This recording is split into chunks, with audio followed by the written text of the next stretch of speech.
Il ponte Morandi verrà demolito, si attende il piano di autostrade. Intanto il cardinal Bassetti, presidente della CEI, chiede per Genova una vicinanza operosa, silenziosa e senza sciacallaggio politico. 27 minori sono stati fatti sbarcare ieri sera a Catania dalla nave Diciotti. La situazione a bordo è drammatica. Forte il disagio fisico e psichico con segni di denutrizione e scabbia. L'AFA sta per esaurirsi. Nel mese di agosto le temperature più alte dell'estate. La rete dei medici di famiglia ha retto bene alle emergenze dovute a caldo e al crollo del ponte a Genova. È ancora possibile iscriversi al pellegrinaggio diocesano a Lourdes che si svolgerà dal 2 al 7 settembre. Sarà guidato dal vescovo Tanasini in occasione del 160° delle apparizioni. Oltre 300 commensali hanno animato la 14ª cena al porticato Brignardello di Lavagna. Le offerte raccolte devolute all'Anfast Tigulio Est e all'oratorio della Santissima Trinità.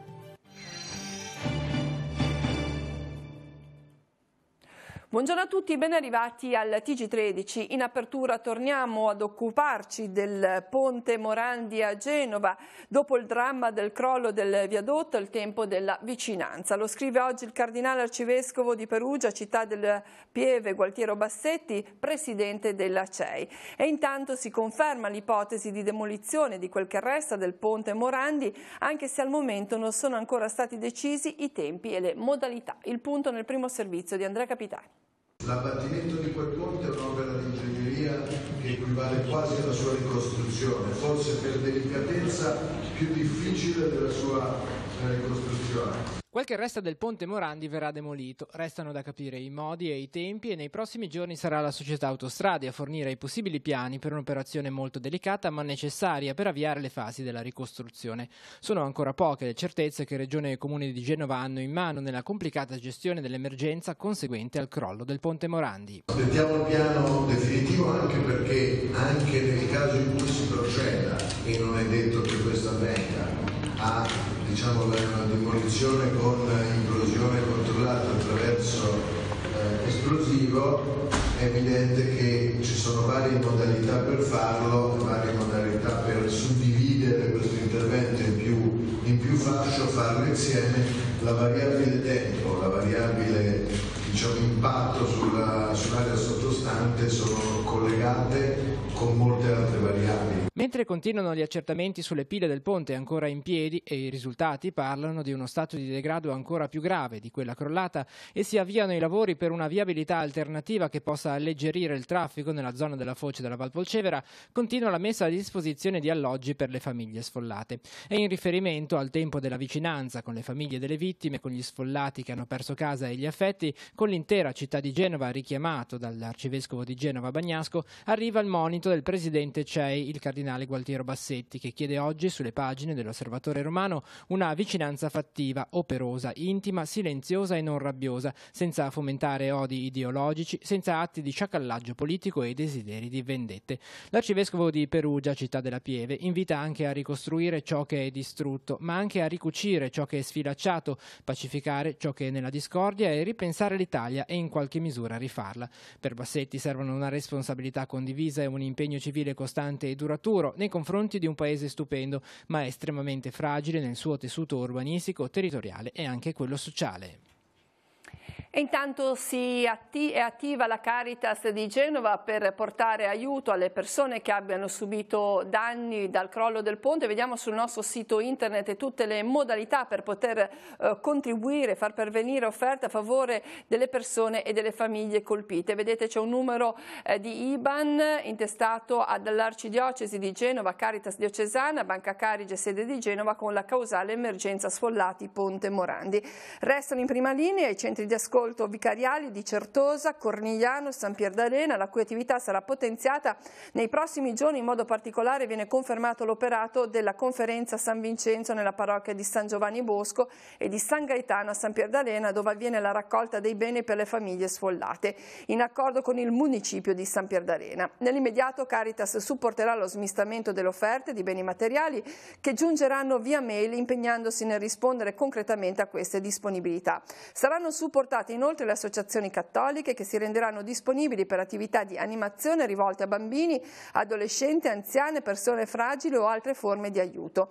La persona di riferimento a nome della diocesi per quanto concerne l'accoglienza abitativa delle persone sfollate è Monsignor Giacomo Martino. E sul fronte viario invece si approntano delle misure, soprattutto per i trasferimenti legati a necessità di cura nelle strutture sanitarie del territorio genovese. In vista dei rientri dalle ferie e dell'apertura delle scuole, ieri è stato fatto il punto dall'assessore regionale Sonia Viale. Si tratta di utilizzare strade chiuse al traffico per i mezzi di soccorso e attivazione di servizi dedicati dalle stazioni ferroviarie di Principe e Brignole verso gli ospedali. Tra le misure più urgenti c'è il potenziamento dell'utilizzo dell'elisoccorso condiviso con le centrali del 118 e sarà fornita una nuova automedica ai residenti della Val Polcevera. Le farmacie sono a disposizione per fornire informazioni in accordo con Regione, Alisa e ASL. Sono attivi anche dei numeri telefonici dell'ASL 3 dalle 9 alle 12 e dal lunedì al venerdì e del Policlinico dell'ospedale San Martino di Genova per fornire ogni informazione ai pazienti. A questi si unisce anche l'Istituto Gaslini di Genova. E ora parliamo di un'altra situazione purtroppo drammatica che continua a far discutere la vicenda della nave 18 ferma al porto di Catania da 5 giorni con a bordo 150 migranti provenienti da Eritrea, Siria, Somalia e Sudan. Ieri sera sono stati sbarcati 27 minori, ma a bordo la situazione resta drammatica. Il PM Patronaggio, salito sulla nave, ha parlato di situazione devastante. Sul tema Radio Vaticano ha intervistato Teo Di Piazza, coordinatore del team di Medici Senza Frontiere presente al porto di Catania. Che dire, abbiamo visto 4-5 ragazzi che avevano ricevuto colpi d'arma da fuoco, un ragazzo non poteva più muovere la mano in quanto era stato vittima di violenze durante la permanenza in Libia, un altro che ci ha colpito molto, un ragazzo che ha quasi perso la vista in quanto è stato tenuto al buio per circa un anno, quindi ha bisogno urgente di cure mediche e anche psicologiche perché questo ha avuto ovviamente un impatto e un forte disagio. E poi disturbi anche post-traumatici da stress, attacchi di panico, quindi diciamo è considerato che stiamo parlando di appunto categoria vulnerabili, minorenni, abbiamo trovato alcune brutte situazioni e quindi ci immaginiamo probabilmente che le situazioni dei rimanenti 150 a bordo possa essere ancora peggiori in quanto appunto maggiorenni, in genere i maggiorenni o comunque gli adulti e le donne che sono rimaste in genere sono vittime di violenze e altri tipi di maltrattamenti più dei minori in media. Abbiamo saputo che il PM Patronaggio è salito a bordo della nave proprio per sollecitare poi lo sbarco dei minori e ha definito devastante la situazione rilevata. Di che cosa c'è stretto bisogno al momento per un soccorso invece adeguato? Ma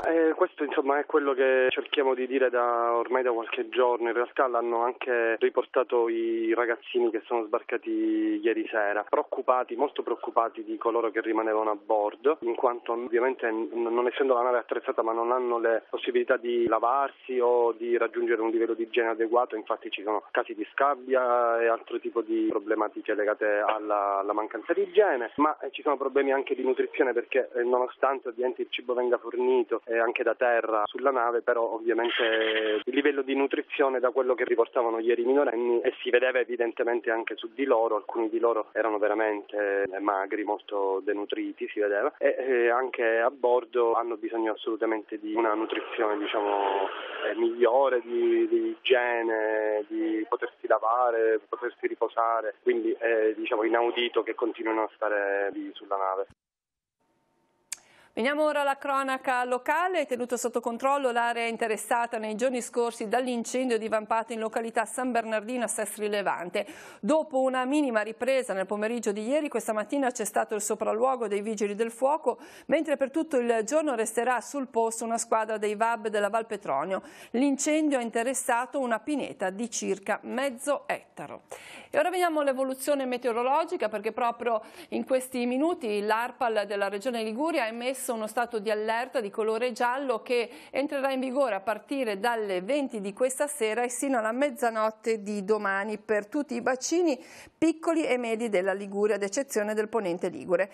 Nel pomeriggio i temporali saranno di intensità moderata con bassa probabilità di fenomeni forti soprattutto nell'entroterra. Da questa sera sono attesi temporali forti su centro levante, situazione confermata su tutta la regione anche per la giornata di domani, sabato 25 agosto, quando in serata si assisterà al rinforzo dei venti da nord su tutte le aree con venti attorno ai 50-60 km orari e raffiche sui crinari sino a 100 km orari. Miglioramenti sono attesi a partire dalla giornata di domenica. Questa allerta, questa situazione meteorologica dovrebbe frenare le alte temperature che hanno caratterizzato il mese di agosto e che hanno generato un'emergenza anche dal punto di vista sanitario. Ha retto bene in tal senso la rete dei medici di medicina generale che hanno tenuto anche i loro ambulatori aperti anche in occasione del tragico crollo del ponte Morandi a Genova. Abbiamo fatto il punto, sentiamo. La risposta sanitaria è stata valida e l'ondata straordinaria di caldo non ha creato una situazione emergenziale. Antonio Zampogna, segretario provinciale della Federazione Italiana Medici di Medicina Generale, fa un bilancio dell'attività sanitaria dei medici generali, in merito alle criticità determinate dal caldo intenso e dalla situazione di grave emergenza, in seguito al crollo del ponte Morandi a Genova. Effettivamente abbiamo avuto delle ondate di caldo forse inaspettate, comunque direi che la risposta sanitaria c'è stata, è stata valida, i nostri anziani forse non avevano quella, e noi stessi non eravamo impreparati come è successo nel 2003 e quindi diciamo che siamo riusciti a tamponare comunque con i consigli che di solito diamo, a tamponare questa ondata e quindi anche gli eventuali effetti collaterali. Come è andata la settimana di Ferragosto anche con quello che è accaduto a Genova, quindi non solo il caldo ma c'è stata anche l'emergenza del crollo del ponte? Ma guardi, noi abbiamo cercato da subito, proprio nell'immediato, abbiamo cercato di essere presenti. Io come segretario provinciale della Fimice ho invitato i colleghi genovesi già all'1 alle 2 del pomeriggio del 14 a tenere gli studi aperti anche se prefestivo. I colleghi genovesi hanno risposto veramente in modo encomiabile e la stessa cosa, addirittura alcuni studi sono rimasti aperti anche il giorno del 15 perché abbiamo voluto così, oltre che dare un segno di vicinanza alla popolazione che è stata comunque colpita dal disastro, anche la vicinanza ai colleghi che più di noi hanno avuto un impegno al pronto soccorso e quindi abbiamo cercato in questo modo di essere presenti sul territorio per evitare accessi impropri al pronto soccorso o comunque, se non impropri, comunque con delle patologie che sicuramente abbiamo potuto risolvere direttamente nei nostri studi. Oggi la Chiesa fa memoria di San Bartolomeo Apostolo, in festa alla comunità di Borzonasca, dove alle 18 sarà celebrata l'Eucaristia, alle 21:15 al Santuario del Santissimo Crocifisso si terrà un concerto della rassegna Fono Festival Armonie Sacre percorrendo le terre di Liguria. Si esibirà all'organo Liuv Tamminga e al gruppo vocale Gocce d'Armonia di Vicenza. Nella chiesa di San Michele Arcangelo a Levi, la festa patronale di San Bartolomeo vivrà il suo momento culminante con la messa alle 20:15, la processione lungo le vie del borgo e a guidare la riflessione sarà Don Paolo Bacigalupo. Seguirà una serata insieme sul sagrato, la gara di dolci casalinghi e l'estrazione dei premi della sottoscrizione. A Statale di Nela Santa Messa solenne sarà alle 18, i festeggiamenti patronali si concluderanno domenica con la messa alle 11 e alle 17 la processione, predicazione e benedizione eucaristica. La comunità di San Bartolomeo della Ginessa a Sestri Levante celebra il santo titolare con la Santa Messa alle 18. La comunità parrocchiale di San Giovanni Battista Chiavari invece si appresta a celebrare la solennità del Santissimo Crocifisso. Oggi alle 17:30 la liturgia per anziani e gli ammalati. Domani, giorno della festa, sante messe saranno celebrate alle 8, alle 10:30, alle 17:30 e alle 20:45. La messa delle 10:30 sarà presieduta da Monsignor Mario Rollando. La comunità di Carro festeggia il patrono Antonio Maria Gianelli. Domani alle 11 la messa solenne nella chiesa parrocchiale. Alle 21 saranno celebrati i vespri all'oratorio della confraternita di San Sebastiano. A seguire la processione per le vie del paese con le confraternite e la banda musicale di Sesta Godano. All'inizio di settembre, precisamente da domenica 2 a venerdì 7, si terrà il pellegrinaggio diocesano a Lourdes. Ad organizzarlo Unitalsi di Chiavari, che attraverso i suoi volontari accompagnerà fedeli e malati. Il pellegrinaggio sarà guidato da Monsignor Alberto Tanasini e si svolgerà in occasione del 160° anniversario delle apparizioni. È ancora possibile prenotarsi. Sentiamo. A che punto è l'organizzazione del pellegrinaggio diocesano a Lourdes? Siamo pronti per partire, abbiamo ricevuto tante iscrizioni, abbiamo ancora qualche posto disponibile per il pellegrinaggio in treno e quindi invito tutti ad iscriversi. Iscrivetevi, persone anziane, malate, che hanno il piacere di condividere con noi questo pellegrinaggio, le invito appunto ad iscriversi con noi. Come si può fare per iscriversi? Le iscrizioni le prendiamo nel nostro ufficio in seminario a Chiavari al martedì e al sabato dalle 9:30 alle 11:30, altrimenti telefonando al numero 0185 30 88 15. Qual è il programma del pellegrinaggio in treno? Il treno partirà da Chiavari nel primo pomeriggio di domenica 2 settembre, arriveremo poi a Lourdes al mattino dopo. Avremo poi 3 giorni per partecipare alle funzioni, quest'anno presiedute dal nostro vescovo Monsignor Alberto Tanasini, e poi rientreremo il 7 settembre sempre qui nel Tigullio. Quali sono i momenti significativi di un pellegrinaggio a Lourdes, i luoghi anche che si visitano? Diciamo che le funzioni principali sono la processione flambeau, quella la sera con la statua della Madonna, e la messa internazionale che raggruppa tutti i pellegrinaggi presenti in quel momento a Lourdes, ma sono importanti anche i momenti di amicizie, momenti di condivisione, momenti semplici, basta un sorriso per riempire e dare significato al pellegrinaggio. Invitiamo quindi ad iscriversi, c'è un termine? No, noi abbiamo ancora qualche posto disponibile, non più molti, quindi qualsiasi persona che vuole iscriversi lo faccia volentieri. Per informazioni di iscrizioni ricordiamo che è possibile contattare la sottosezione Unitalsi di Chiavari al numero 0185 30 88 15 oppure all'indirizzo mail chiavari@unitalsiligure.it. Nella Lavagna Solidale si è rinnovata la 14ª edizione della cena di beneficenza organizzata da commercianti e artigiani al Porticato Brignardello. Il loro impegno e la generosità di tanti benefattori ha contribuito a far lievitare l'ammontare complessivo delle offerte raccolte anche quest'anno per 2 realtà del territorio. Siamo giunti alla 14ª edizione di questa bella serata Porticato Brignardello qua a Lavagna. Esatto, la forza di questa cena è che riusciamo a devolvere una cifra abbastanza importante legata a una sola serata, perché tutte le attività commerciali e qualche signora di Lavagna che ha nel cuore la nostra cittadina offre le basi, le pietanze per preparare la cena, quindi costi ne abbiamo ben pochi e riusciamo a offrire un buon servizio e a fare un'ottima beneficenza. I beneficiari di quest'anno saranno l'Anfas di Chiavari, in particolare per la casa famiglia che stanno allestendo, ormai quasi già pronta, però chiaramente è stata veramente un'opera grandiosa, quindi ha necessitato di fondi, diciamo, di notevole importanza, e l'altra parte viene devoluta all'oratorio della Santissima Trinità, che ha la necessità di restaurare la cassa processionale. Lo sforzo è notevole perché la spesa è quasi dai 50 ai 60 mila euro e di conseguenza la metà ci manca, fra virgolette, perciò dobbiamo attingere a risorse nostre e anche con eventi, tra cui questo devo dire che è pienamente riuscito come tutti gli anni, grazie sia ai volontari del CIV e di tutta Lavagna, e comunque c'è sempre una risposta notevole, anche perché Lavagna, dovessi mettere un titolo, diciamo, Lavagna per la solidarietà c'è sempre. È un periodo che le persone sono vicine all'Anfas. Sì, meno male, perché lo sono sempre stati, ma in questo momento davvero ne abbiamo un bisogno incredibile, per cui bello. Partite questa serata? Partite questa serata, sono 2 momenti che ci riempono il cuore, perché vuol dire che la gente ci vuol bene.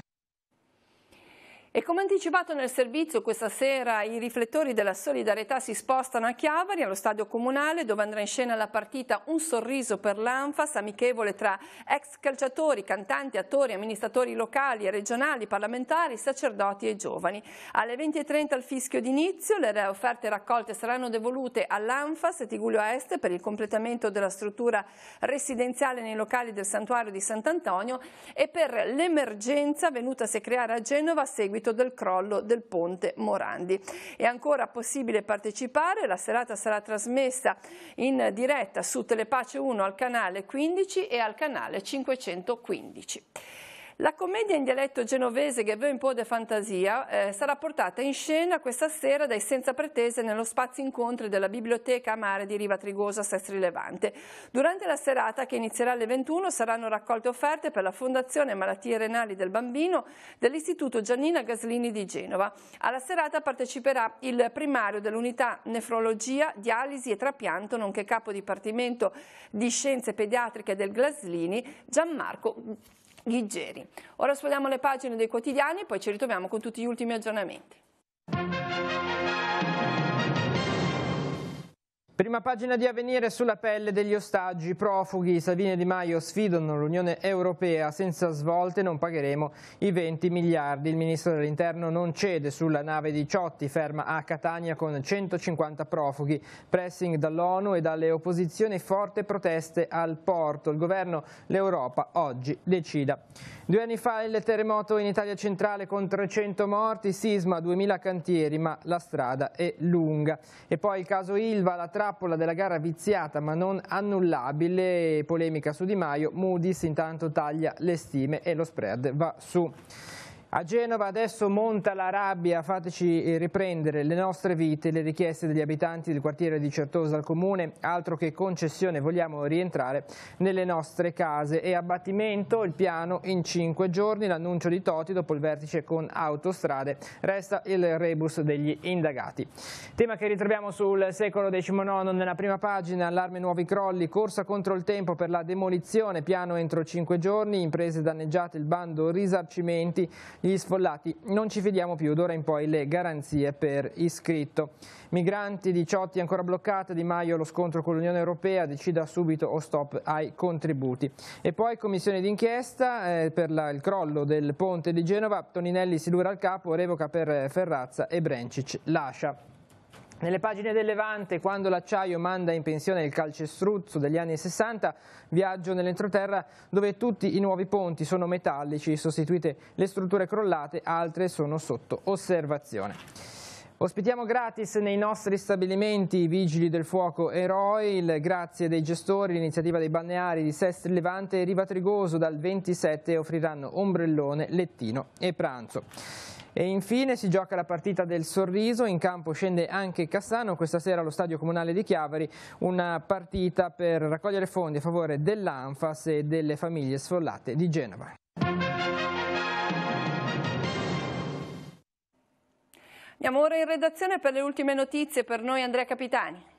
Cristina, buongiorno a tutti. Si sono concluse con esito positivo le operazioni di messa in sicurezza del litorale prospiciente i comuni di Santa Margherita Ligure e Portofino. Infatti è stata fatta brillare al largo questa mattina la bomba della Seconda Guerra Mondiale ritrovata nei giorni scorsi a 40 metri circa dalla spiaggia prospiciente l'hotel Regina Elena a Santa Margherita Ligure. Le operazioni sono state portate a termine dagli artificieri di La Spezia in collaborazione con gli uomini della Guardia Costiera di Santa Margherita Ligure.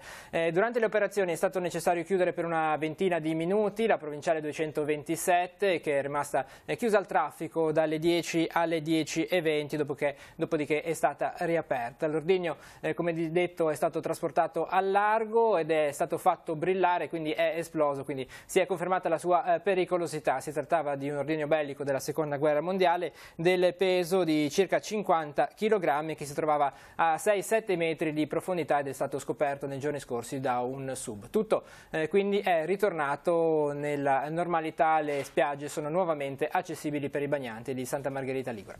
È tutta te la linea.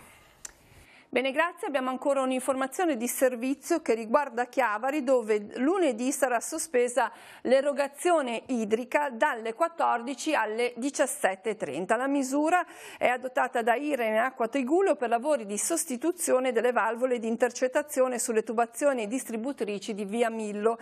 L'interruzione riguarderà le zone di Piazza San Giacomo, via Mongiardini, via Raggio, angolo Vecchie Mura, Piazza Costa, Vico Neto, Vico Cogorno, Vico Sanguinetti, via Rupinaro, via Martiri della Liberazione, Corso Millo, Piazza Falcone, via Marinetti e Salita Levaggi. In prossimità della riapertura potrebbero verificarsi fenomeni di intorpidimento dell'acqua e di emulsione di aria.